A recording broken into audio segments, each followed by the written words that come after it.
The first thing to discuss in this guide is the gear. There are many options here from max setups to mid-game setups, so don't feel bad if you're wearing full Blood Moon and a zombie axe. Just be aware any melee weapon I mentioned needs to be set to the crush style at Phosani except for the Voidwaker. If you want to save yourself about 10 minutes of gear advice, just check the wiki and skip ahead. I will be giving in-depth information that's better than the wiki though.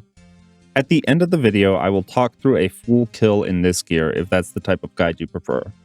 We'll go over the melee gear and then the mage gear. The best melee gear is full Inquisitors with a scythe, but if you want to save charges, the mace isn't far behind.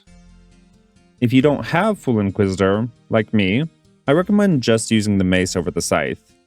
After that, your next best weapon would be the Soul Reaper axe and then the Abyssal Bludgeon. For armor, Inquisitor's armor is the best. And then Torva. After Torva, your helmet slot would be either the face guard, the zombie helmet, or the Natesanot helmet, in that order. For the body and legs, Oathplate, Bandos, and Blood Moon all give the same strength bonus, so they are pretty much the same. Defense doesn't really matter at Phosanis, but Oathplate does get a leg above the other sets if you're using Dragon Claws or Burning Claws as a special weapon. For the gloves, it's Ferocious Gloves or Barrow's Gloves. If you're doing Phosani, I figure you have one of those. And the boots will be either Prims or Dragon Boots. Once we get the Delve boss, you'll just wear the Avernic Treads for both the magic and melee styles. With the introduction of Double Death Charge, bringing the Lightbearer isn't really worth it. So you're just going to bring in an Ultra Ring and then a Berserker Ring. However, if you don't have Double Death Charge, but you do have a Voidwaker or Claws, I would say bring it as a switch during the mage phases. The amulet depends on how comfortable you are with Phosani. She doesn't really have much chip damage, so the Rancor or the Amulet of Torture are by far and away the best. But if you're still learning how to do Phosani, take the Blood Fury. The heals will come in handy. Divine Potions are highly recommended. You want to know that you can one-hit the husks and the parasites. You really want something in your inventory that can hit at least a 55. At the high end, this is an Inquisitor's Mace because it's quick and you can get back on attacking the boss. The Saradomin Godsword is also very nice for this because it always maxes for a chunky heal and prayer restore.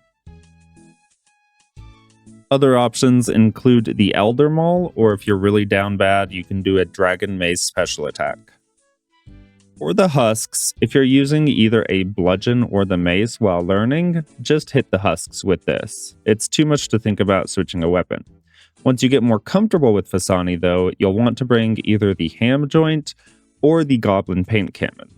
Both of these are almost identical, except the ham joint is a one-handed weapon, so it won't unequip your defender when you equip it. They are both 3-tick crush weapons. The ham joint is from Easy Clues and it's pretty expensive from the Grand Exchange. The Goblin Paint Cannon is 225 GP from Diango. They're both going to be 3-tick and hit over 20 damage quite easily. For special attack weapons, we have 4 items that can be used strictly for damaging the boss. We have a Saradomin Godsword you can use for healing and prayer restore, and then a Din's Bulwark once you're very comfortable with Phosani. In order of importance, I would say the Saradomin Godsword is the most useful, unless you're comfortable, in which case the Voidwaker is the most useful. After that, you'd want the Burning Claws, and then if nothing else, the Dragon Claws, and very, very minimum is the Dragon Mace for a special attack weapon. The Din's Bulwark will be used just once you're very comfortable with Phosani to damage the boss while killing the husks at the same time, so it involves micromanaging your special attack bar a lot more than the other weapons. In order of DPS for the budget setups, it starts at Bludgeon at the very highest, and then you have the Full Blood Moon. After that, you have the Ursine Chain Mace. After that, you have the Zombie Axe. And then you have the Sarachnis Cudgel, and lastly you have the Dragon Maze. I personally wouldn't do anything below a Zombie Axe for Phosani, but I know some of you out there like pain. For a one-hit weapon on the Parasite, if you can make just a couple of upgrades, it's possible to get the Zombie Axe to do at least 55 damage. So for example, in this setup I have a 53 setup, but then if I equip a few of the strength boosting things, I can hit a 56, which is more than enough to one-hit kill the Parasite. This is the cheapest setup I could find to hit a 55 with a zombie axe without an infernal cape. It came out to 12.4 million. If you didn't do Barbarian Assault for a torso, a Blood Moon top is the same, it just costs a bit more. In the budget example, I'm using a Brimstone Ring and a Rune Defender because I'm a filthy Ironman who doesn't have a Dragon Defender or a Berserker Ring. If you can't hit a 55 for whatever reason, just equip the Dragon Mace and special attack the Parasite. It's nice to kill the Parasite quick because if she gets a single heal off on Phosani, it heals for 70 to 80 damage. It's quite a bit, so it's good to kill the Parasite right away. Otherwise, you'll be in the fight longer, you'll use more supplies, more chances to mess up. For the quick version of magic, powered staffs are generally better than either the harmonized orb or the twin flame staff.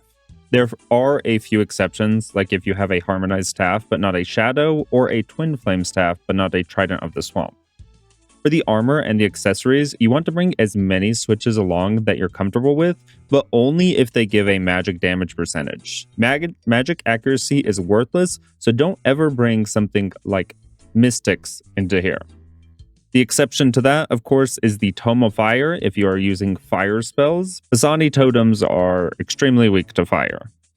Now, I'll be explaining the magic part in depth and why there's a lot of misinformation about it, so you can skip to the next section if you don't care about that nerdy stuff.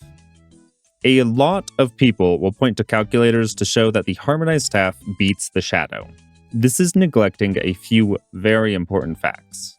These calculations don't account for thrall damage in the time to kill section. Also, these calculators use 0.625 DPS for thralls on the pillars instead of 1.25. It's 1.25 instead because magic damage is doubled on the pillars and we have a magic thrall. Both Gearscape and the DPS calculator also use 3,200 hit points for Phosani's HP, but this is probably just a weird artifact of her shield durability. You need to do 1,350 melee damage. So we can manually calc out this comparison. There are 12 pillars, each with 200 HP that you have to kill, so a total of 2,400 HP. The Harmonized Orb, on average, will do this in 89 seconds. When we add the 1.25 DPS from the Thralls onto the Shadow DPS, it will do this in 103 seconds. But you get a constant 0.625 damage from Thralls over the melee portion in this fight. This will take the fight time from 135 seconds without Thralls to 127 seconds with Thralls. So that's a 224 second fight with the Harmonized Orb compared to a 230 second fight with the Shadow.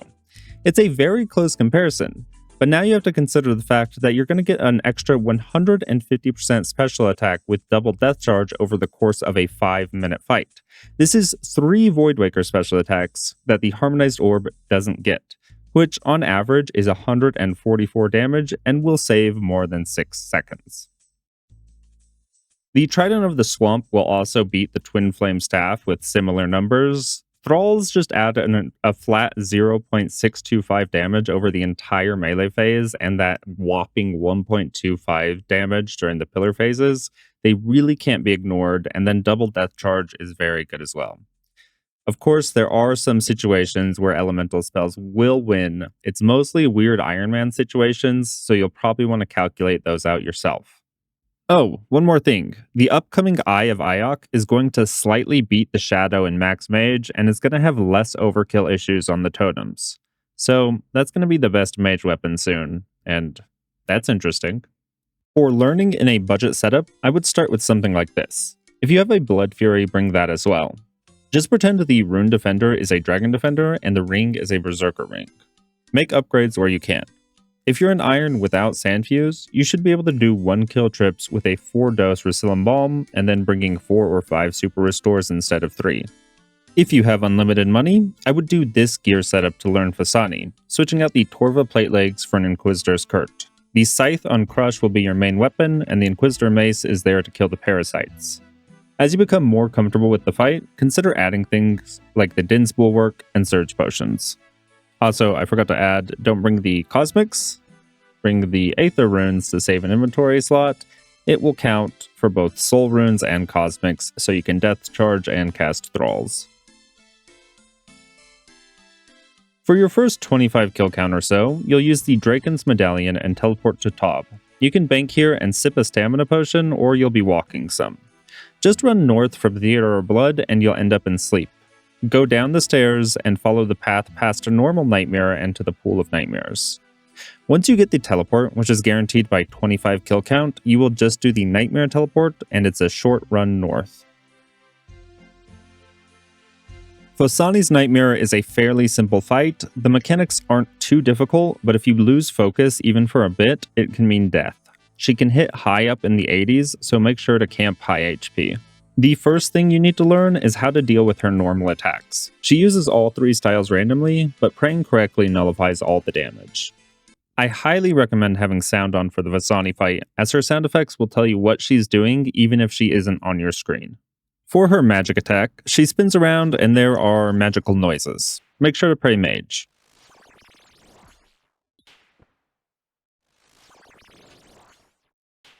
Her range attack, she looks and sounds like she's breaking her bones to throw at you. Make sure to pray range.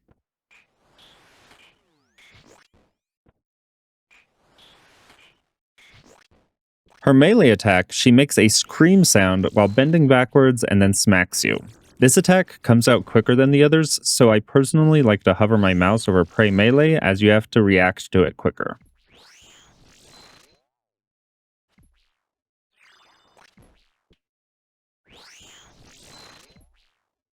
Her normal attacks change slightly in Phase 3. If she attacks with the style that you are praying against, it turns off your protection prayer, so you have to enable it again. This means for every single normal attack, you will have to activate your protection prayers regardless of if you're already praying that style. I still like to leave my prayer active in this phase, even though she disables them. This is for when she does her curse special. It allows me to easily see when the curse ends. So let's talk about the specials. For the curse special attack, Phosani grabs her head and turns the room purple. As a result of this intense purple, all of your protection prayers will activate the prayer to its right. This means Protect from Magic will turn on Protect from Range will turn on Protect from Melee, and Protect from Melee will turn on Protect from Magic. If you took my previous advice and you hover your mouse over Protect from Melee, now you can hover over Protect from Range. The curse will end after 5 attacks, but there's also a sound effect to go with it, or a message in your chat box, if you keep that open. Once again, sound is good for this boss. Several of the special attacks revolve around the Grasping Claws. These are black circles that if you stand on when they activate, they do up to 65 damage. Learning how to deal with these is imperative to the fight. You can run around dodging them like a chicken with its head cut off, and this works pretty well during the mage portion of the fight. While meleeing though, you generally have very little room to move due to the special attack. And I strongly believe you should learn how to do the step under her corner method to avoid this mechanic. I would recommend having Phosani tagged. It makes quite a few of the mechanics easier to deal with. To accomplish the step under, position your mouse under her corner tile. All of the black circles on the map charge at the same time, so you can look at any of them for a reference. Right when you see the circle fully filled and transitioned from a transparent to a darker black circle, click the corner of her to walk under her, and then click her right after to walk back out while attacking her.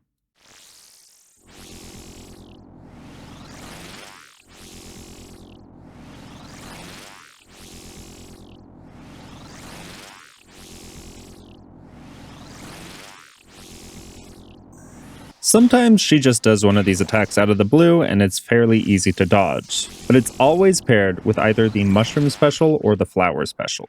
The Mushroom Special summons mushrooms across the arena. If you step within 3x3 area of these mushrooms, your run will be disabled for about 10 seconds and your prayer will drain. Your attacks will also be slower. You won't take any damage from them, but it makes dodging the claws much harder. The Mushroom Special layout won't always allow you to step under her corner, so you have to be very alert of where you go. I'm going to give some controversial advice here and say while learning, just step under the nearest corner. Focus on the claws and don't think about the mushrooms at all. If there is a mushroom, you will have slightly lower damage this phase due to the slower attack speed, but you won't tank any grasping claws and it only costs you a bit of prayer. If you do it right at the start, you don't have to worry about your run either because by the end of the special, you can just turn it back on. As you get better at Phosani, of course you should try and avoid the mushrooms, but getting hit by a mushroom is a million times better than ever getting hit by a claw. The other special attack the grasping claws appear in is the flowers. This is a really easy special attack to manage. She teleports to the middle and separates the arena into 4 quadrants. You just need to be in the quadrant between the 2 green lines or you'll take rapid damage. You can stand on the line just as fine as well, just don't go over it. Look at how little room you have to melee though. Learning how to do the corner step under makes this fight so much easier and is one of the first things to learn and practice. Her easiest special attack to deal with is the Surge. It's also very easy to forget about and has maybe killed me more than anything else. She teleports to the side of the arena, and then she just goes in a straight line, dealing up to 80 something damage if you get hit. Try to keep your camera angled to where you can see a lot of the arena. And if she disappears, but you don't know where she went to, just look at the minimap and picture a straight line of death across. As you get more familiar with the fight, you'll learn when you can sneak in a hit before she dashes. But at most, you get 1 hit in, so while learning, just focus on staying out of her way. If you have her tagged, like I mentioned earlier, just picture 2 airway conductor guys directing a straight line from her edges. Anything outside of her path is safe. The last 2 specials are her spawns. She either summons a parasite or 2 husks. As long as you use a crush weapon, you will always hit your max hit on them with 100% accuracy. When the nightmare infects you with a parasite, you will see a bug fly into your body and your HP orb will turn pink. You need to drink either a Sandfew serum or a Racilum's balm to cure this before the parasite bursts out of your body. If you don't cure it, you will take a lot of damage. I highly recommend just clicking the HP orb to cure yourself. It will drink the potion without canceling any of your attacks, and you get a clear visual indicator to know you're actually cured. After your HP orb turns pink, you have about 11 seconds before the parasite comes out. You want to kill the parasite as soon as possible, or it will heal Phosani massively. So be ready to equip gear that can one-hit it. I like to count my attacks so I know when the parasite is coming out. If I'm using a 4-tick weapon, I do 5 attacks after being infected, and if I'm using a 5-tick weapon, I do 4 attacks before getting ready to kill the parasite. Remember, because you always max, a Saradomin Godsword is very nice to heal and kill the parasite at the same time. Possibly the most deadly special attack are the husks. She summons 2 husks at a time. The skinny guy will mage you, and the thick boy will range you. Equip your fast crush weapon, either the ham joint or the goblin paint cannon, and pray mage, killing the thick guy first and then the major. Don't forget to switch your prayer to Phosani's attack. If you have too much going on, just focus on killing them quickly and praying against Phosani. The Din's Bulwark is a very good choice here because it kills them both instantly while damaging Phosani twice. You do have to start micromanaging special attack once you bring this item though.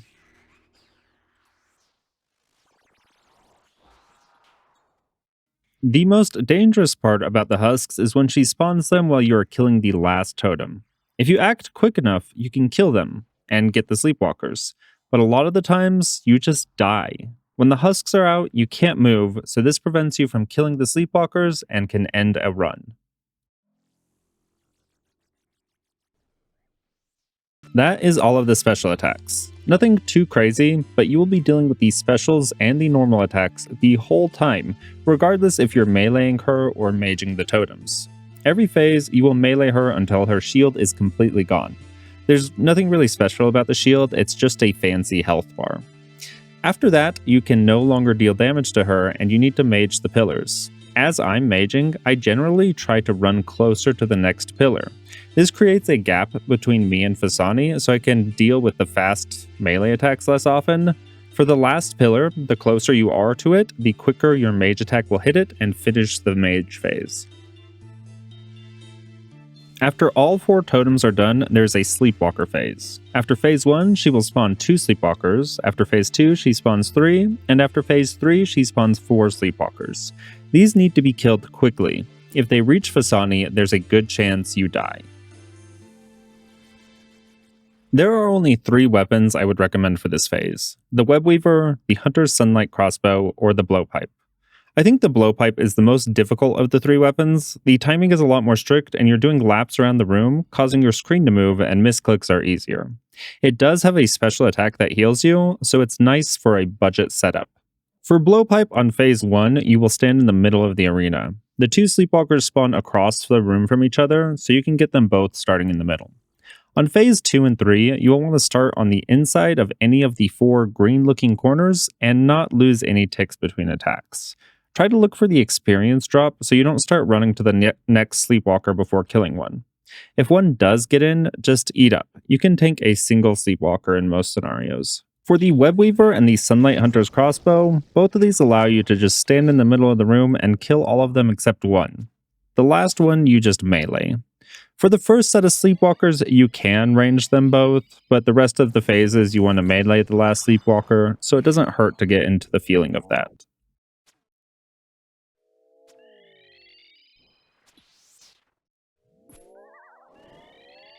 After you've killed the final set of sleepwalkers, it's time for the enrage phase. Eat that anglerfish before it starts, equip your special attack weapon, and make sure to have piety and redemption on.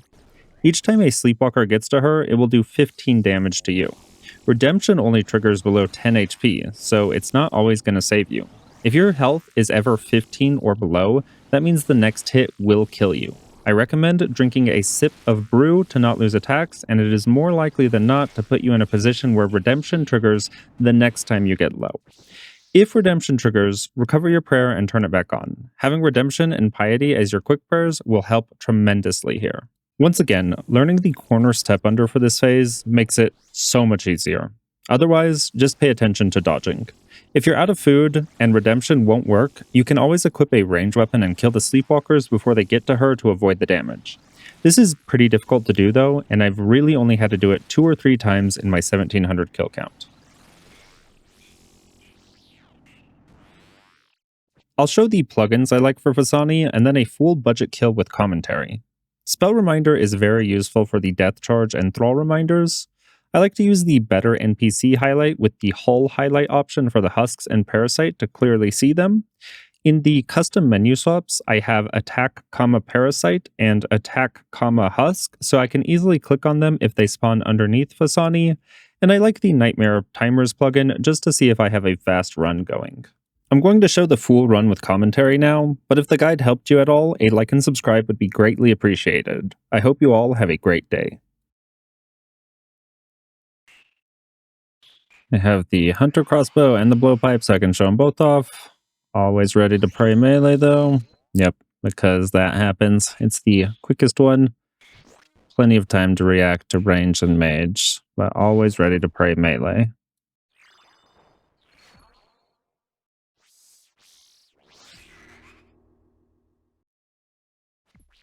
This is why the zombie axe is nice. Because it's a 5-tick weapon, you can line up your attacks with this perfectly. I recommend learning this method to deal with this as soon as possible. It's the easiest way to deal with this. Just right when you see those black circles fully fill up, click underneath her corner.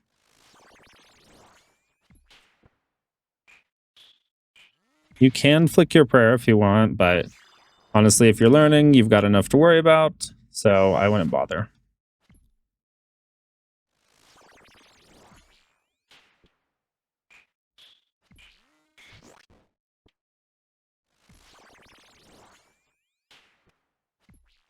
I always try to position a totem right here so I can do my gear switch, and then the totem is nearby to click.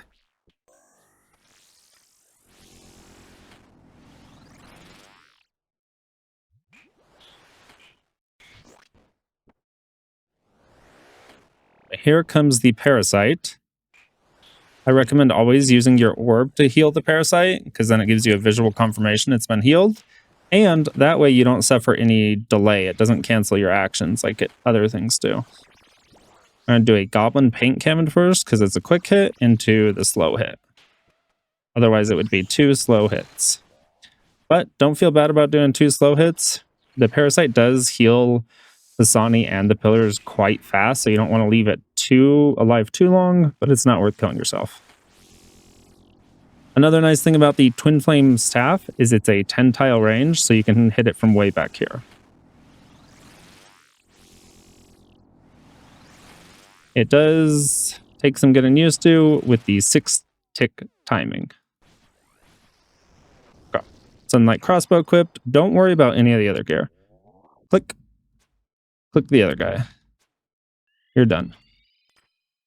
Organize your inventory. If you need to drink potions right now, this is a good time to do it.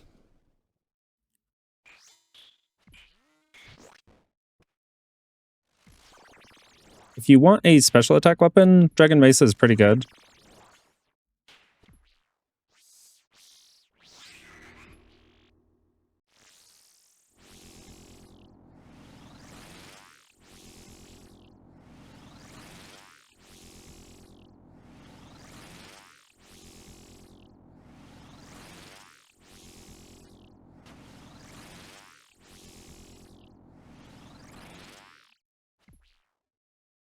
Always have her melee, because that's the quickest one, and she likes to do it when you're not prepared. Attack from the side and then run alongside. You just have to be away from the front of her. That's why marking her box is nice, because those lines, it's like a runway from airlines.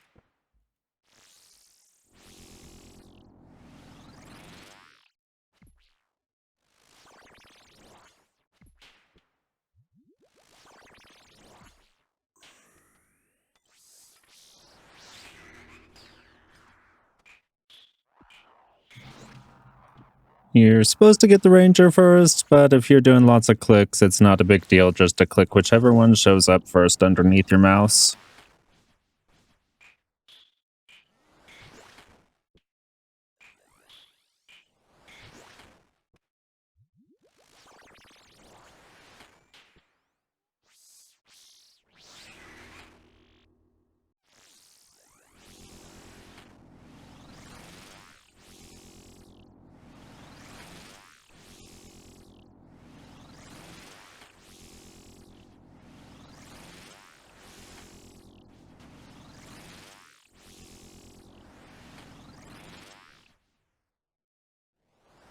Hover melee.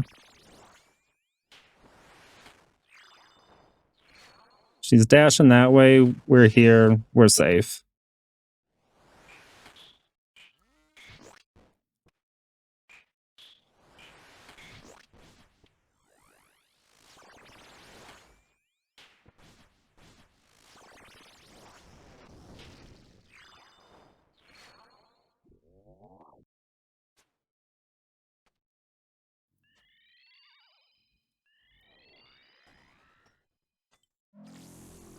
All right, this is phase 4. Gets a little bit trickier.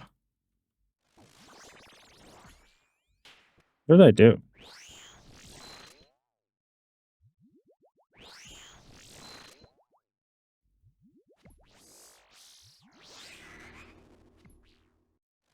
Now you want to hover range generally, because that's your melee. Everything's just switched.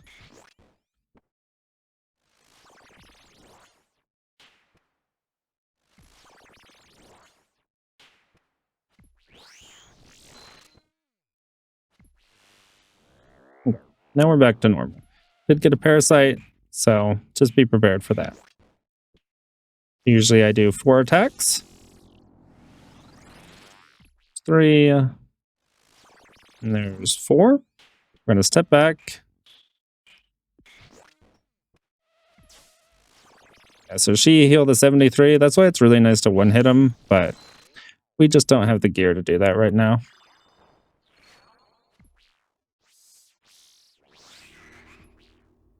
We got the flower special. So once again, we're going to just do the corner step under. Sometimes one will spawn at the beginning underneath the corner like that, but after that initial one, you're safe to step under. It's just makes this phase a lot easier. Phosani's nothing too complicated. It's just a lot of stuff at once, so it's a matter of not getting overwhelmed. And then the rest of it, we're mostly just switching prayers. We got the curse, so everything's going 1 to the right. Just try to remember that as best you can.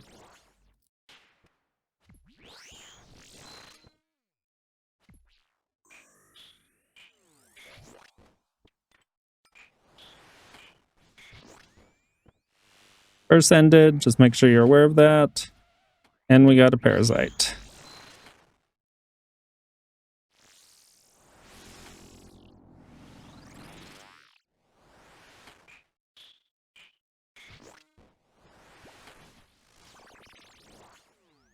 I'm going to be slow at hitting it, so I'm just going to hit him once anyways.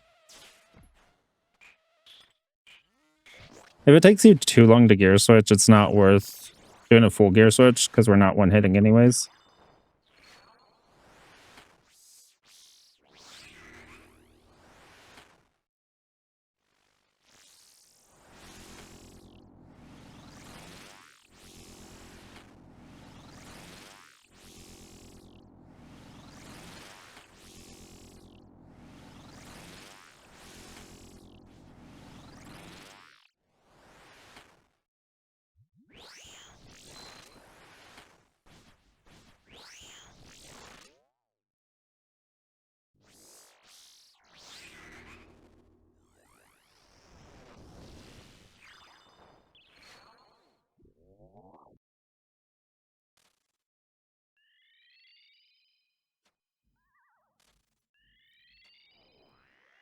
One got through.